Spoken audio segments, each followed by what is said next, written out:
Hello! Welcome to another episode of the Crispy Compact Communiqué, the mobile shortened version of the Crispy Noodle podcast. Where our plan was to get back after our little summer break, but unfortunately we had some other things that threw a curveball into our plans. So the good part is that's why we have this, the Crispy Compact Communique, so that you still get an episode of the Crispy Noodle podcast sent to you every week. Let's dive into it. I'm Rich Liebig, And I'm Michael Costanzo. and let us give you some interesting bits in the world of sports, entertainment, and odd news. Before we get to all those topics, Mikey, how are you doing? You're lost in Alan Wake land, according to the video feed here. Yeah, I've been playing Alan Wake 2.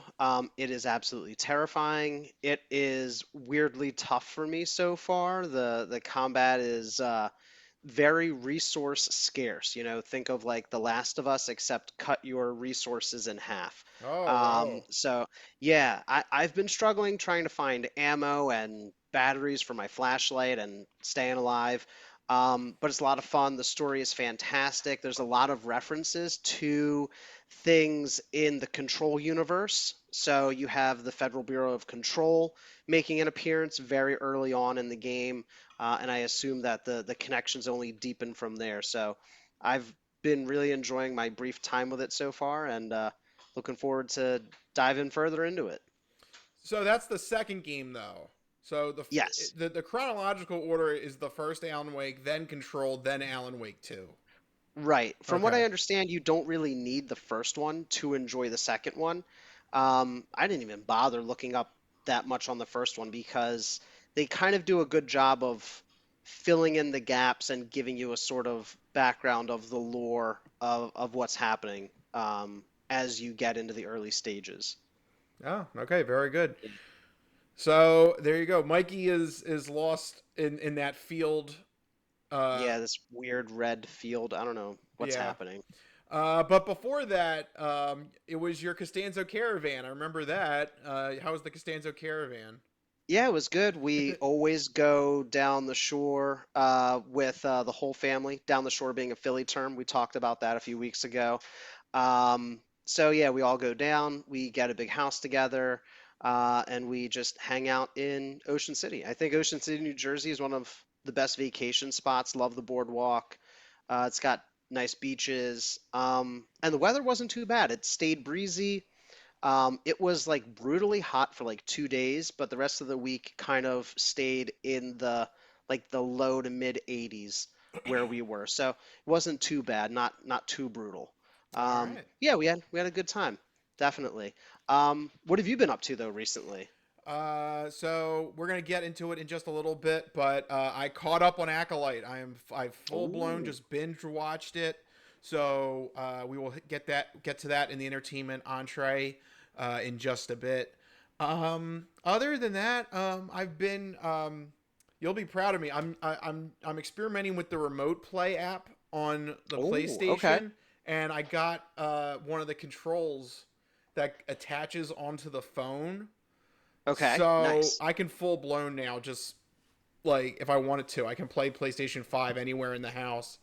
Cause you showed me it. You showed me it on. Well, you showed me the dedicated Yeah, the dongle portal. PlayStation Portal, yeah. But if you don't want to do that, you can download the Remote Play app onto your phone. And And the separate controller thing is working pretty good so far. yeah, I bought one during Prime Day, and it was like Nice. half. It was like I don't know, like a third off or something. It was nice. So yeah, I've been using that, and it actually works pretty well in the house. It's scary what technology is coming up with. It really is terrifying, just spinning off of the remote play thing. Um, I actually brought my portal down the shore and I was like, I don't know, I might, test it out, see how it works. And I was so like surprised that it worked as well as it did. I was able to connect through the shore house Wi-Fi back to the PlayStation, boot up God of War Ragnarok, and actually play for like 10 to 15 minutes. I sucked because I've completely forgotten how to play it, but I didn't notice any lag, any like frame rate drops. At least to the naked eye, I don't know what's happening behind the scenes, or if, what kind of compensation's being done on the PlayStation side. But it played like it would on the actual console, and I'm sure you can attest.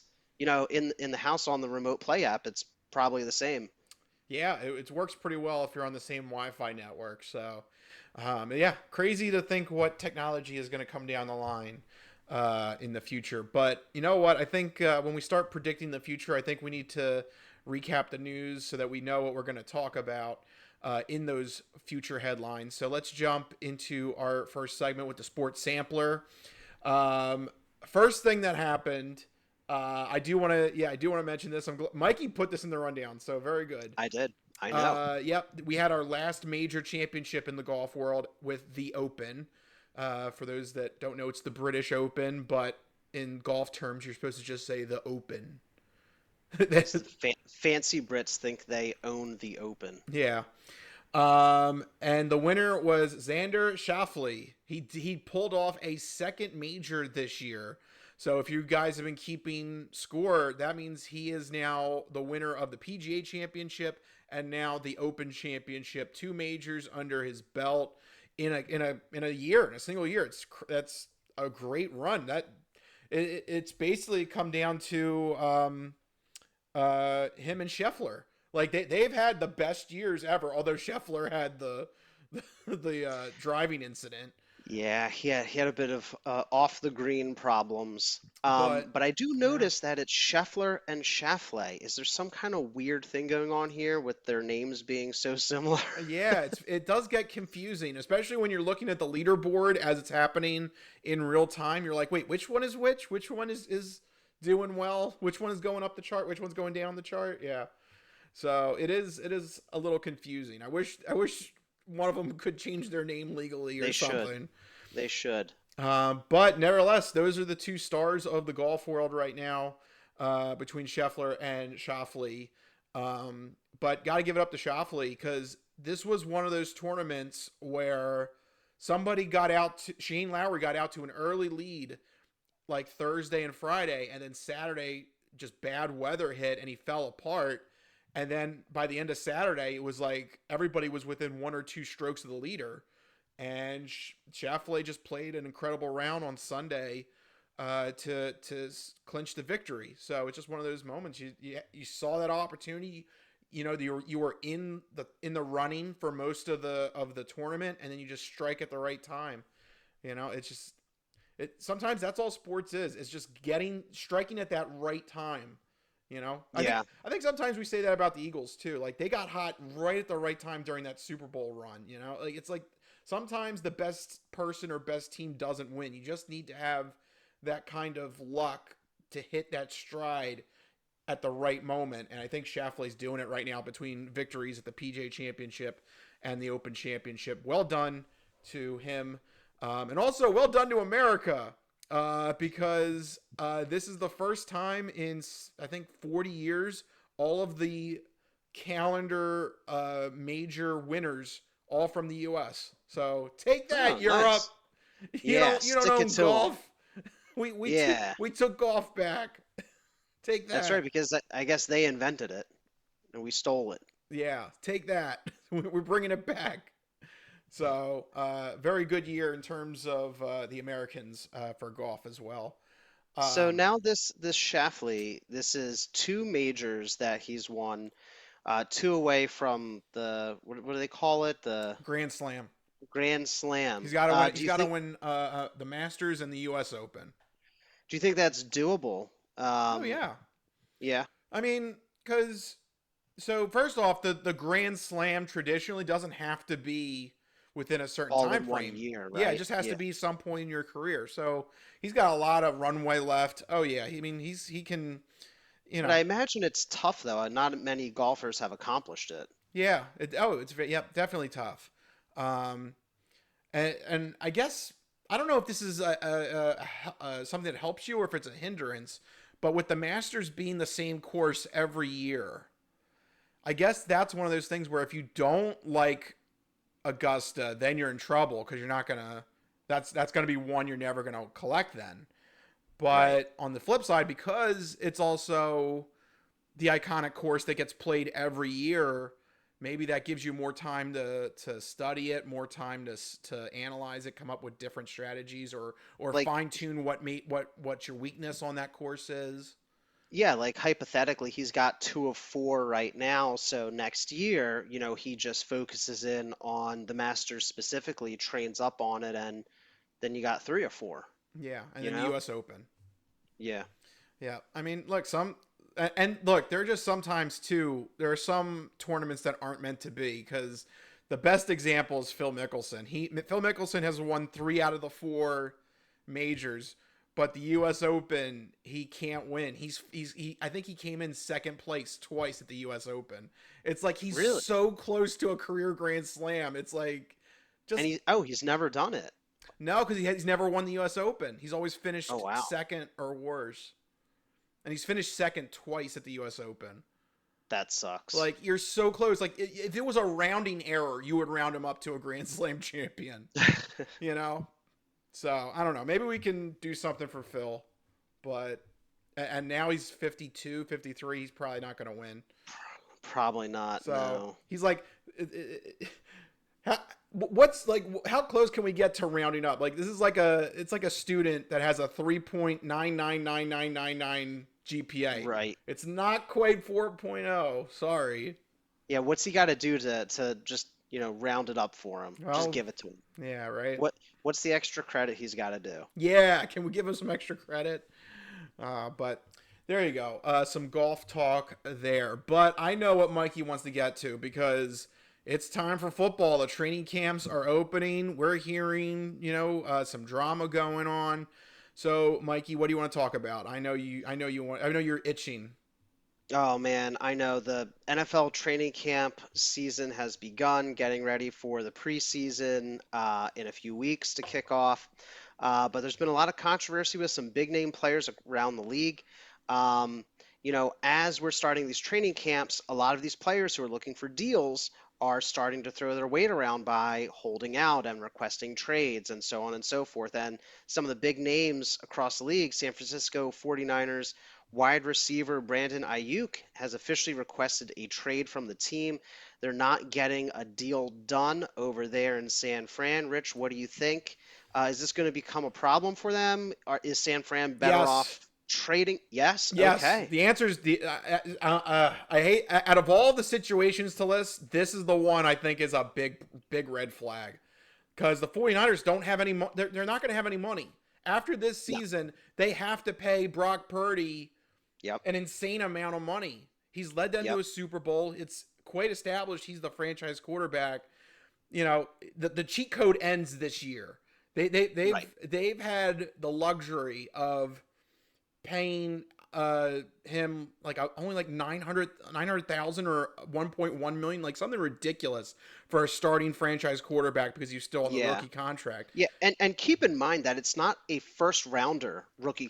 contract. He's dead last. So, when they talk about rookie contracts for quarterbacks, usually it's a first round guy who's making a couple mil, like 2, 3 mil. This guy's making like pennies on the dollar compared to some of these other guys. Yeah.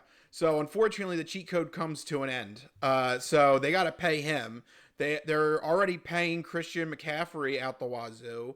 They're paying You got a bunch of Kittle. defensive players. You got, Yeah. right, Kittle, you got Debo, Debo. Yeah. They've and tons of they've guys. already committed money to them. That's not negotiable. Kittle and Debo are not negotiable. They've already committed that. So I just think it's just bad timing. Ayuk, he's the last person to the dinner table, and I don't think he's gonna get any scraps. And he has Um, and he has the right to be upset. He wants an elite contract. And So and to further complicate it, I just saw this today. I didn't actually put it in the rundown, but their all-pro left tackle Trent Williams also holding out currently for a new contract. He's due almost 75 million over the next 3 years, but none of it's guaranteed. He wants guaranteed money. That also becomes a problem for the 49ers in trying to find the cap space for Brock Purdy, all of these pro bowlers, all of these all pros, and then Brandon Ayuk. And I think Brandon Ayuk is the weak link. You Yep. have another elite wide receiver, running back, tight end. They've drafted two wide receivers in this draft. I hate to say it, that's a bad omen. That's a sign. When the team is drafting other people in your position, yeah, that's not a good sign. That Yeah. means they want some So fresh blood in there. Yeah, so definitely a potential trade coming down from the 49ers. It'll be interesting to see where he goes. I know you floated the idea of a straight up wide receiver swap, Ayuk for, I think you said Adams That from was the Reddit. Raiders. That was No, Reddit. that was Reddit, not you. That Oh, was so Reddit. already you're backpedaling like a That was true Reddit. all-pro corner. Okay. That was Reddit. I just no. I no. That was something I heard on Reddit, which I was like, I don't know, but maybe it could work.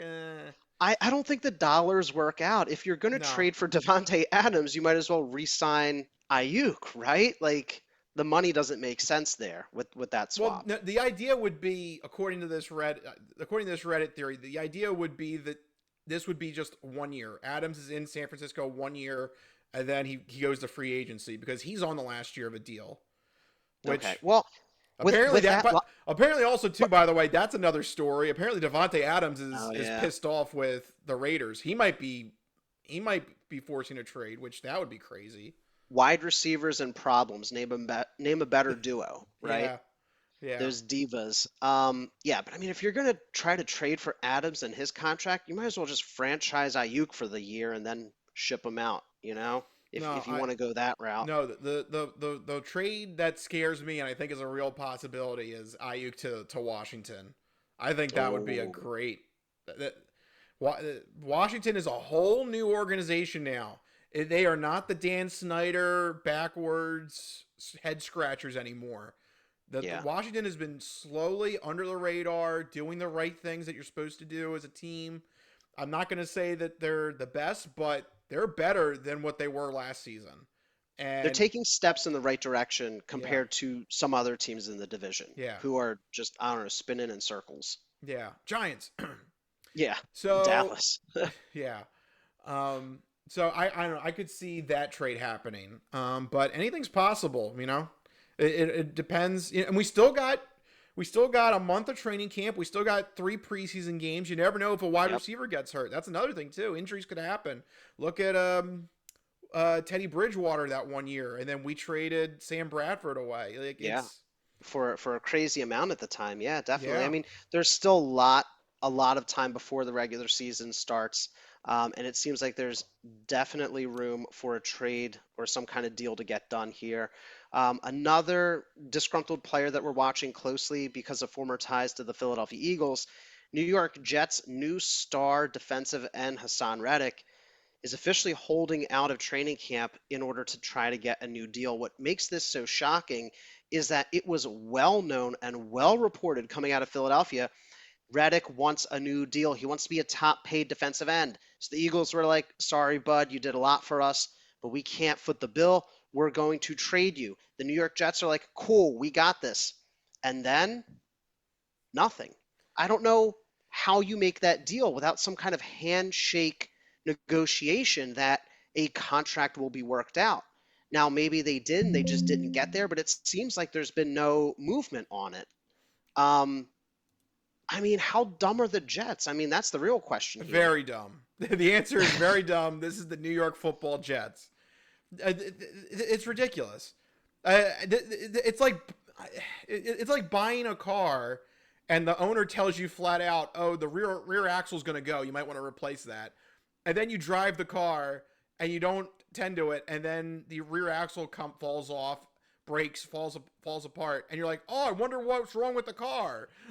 Yeah, Like you knew that was an issue. You knew you spent money to get the assets still, and you didn't do anything to fix the issue. It's yeah. mind-boggling.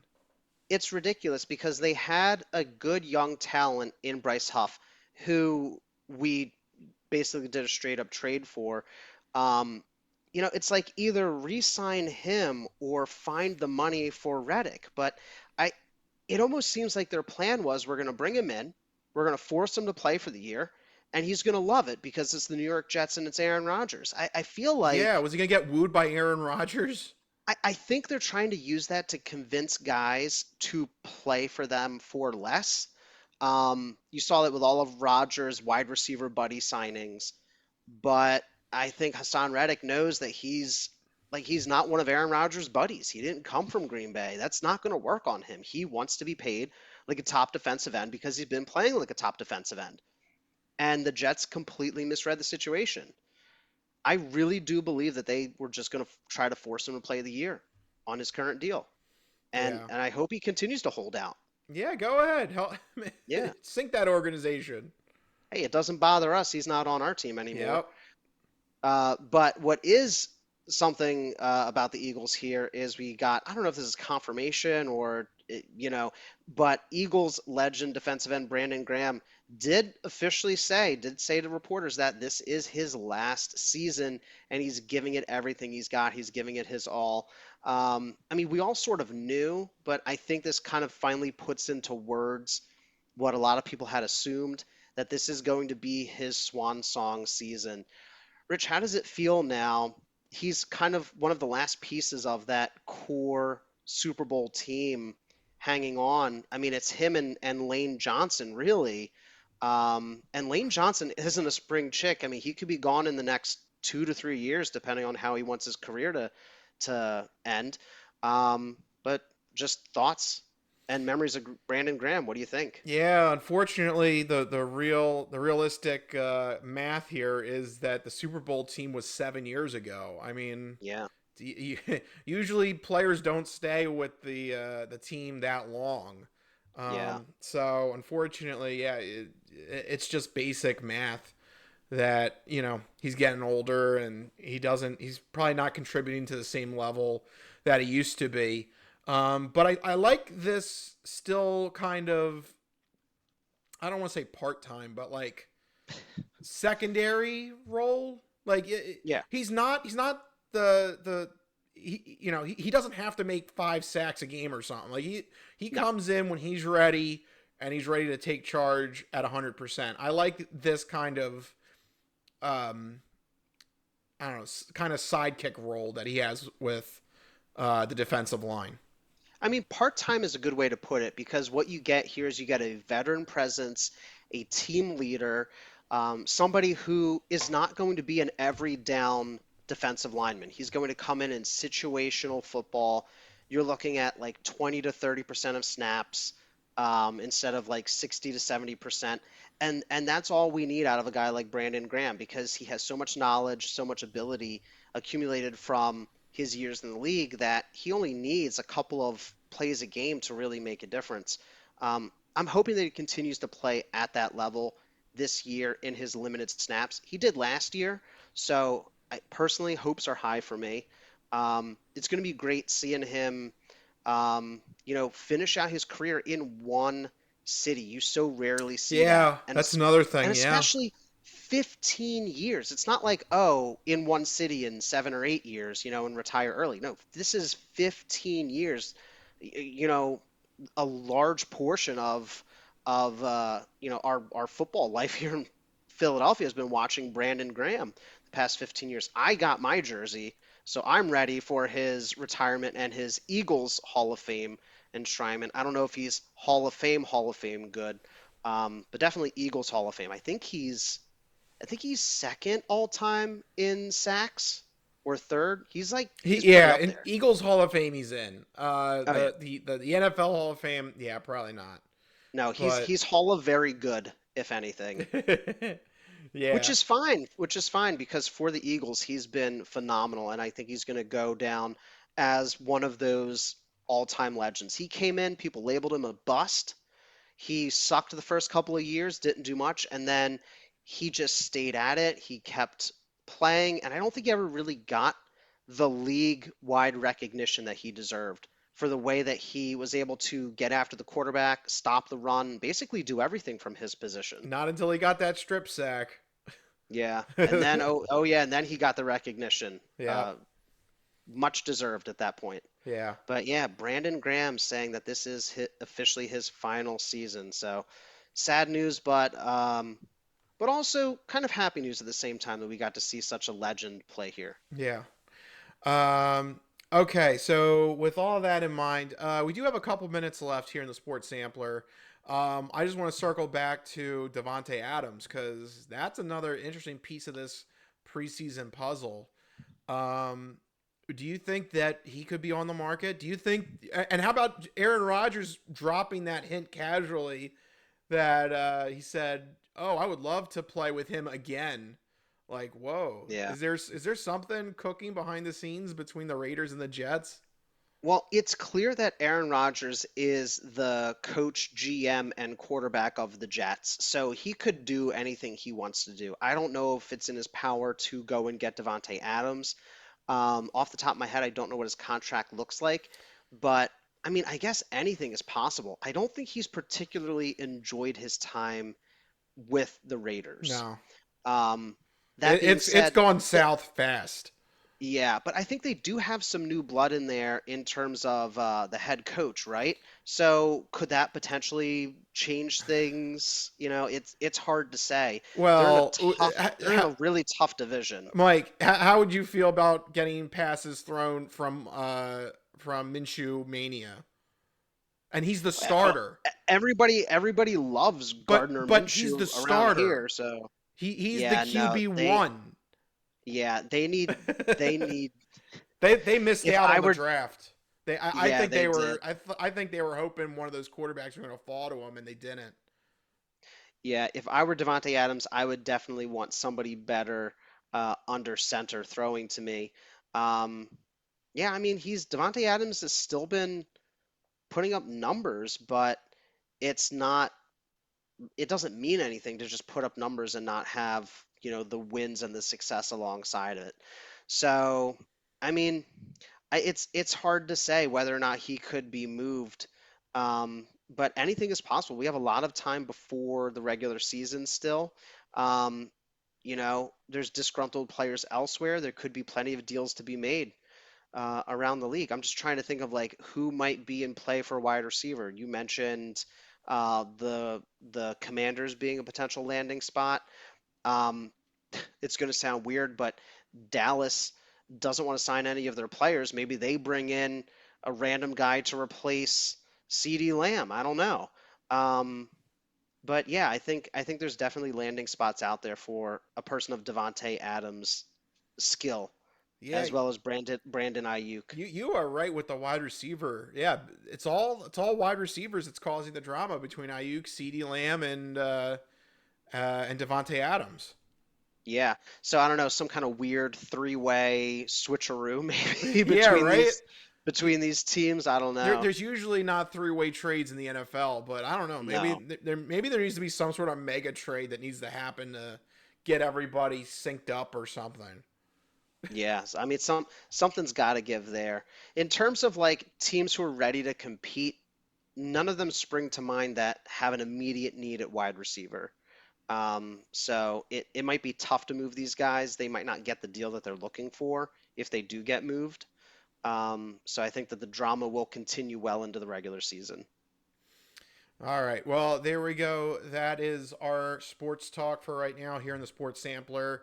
We're going to sign off for right now, but we're going to hit you coming up with the entertainment entree and the non and fortune cookie odd news in part two of this week's edition of the Crispy Compact Communique. Check us out over there. We'll be right back.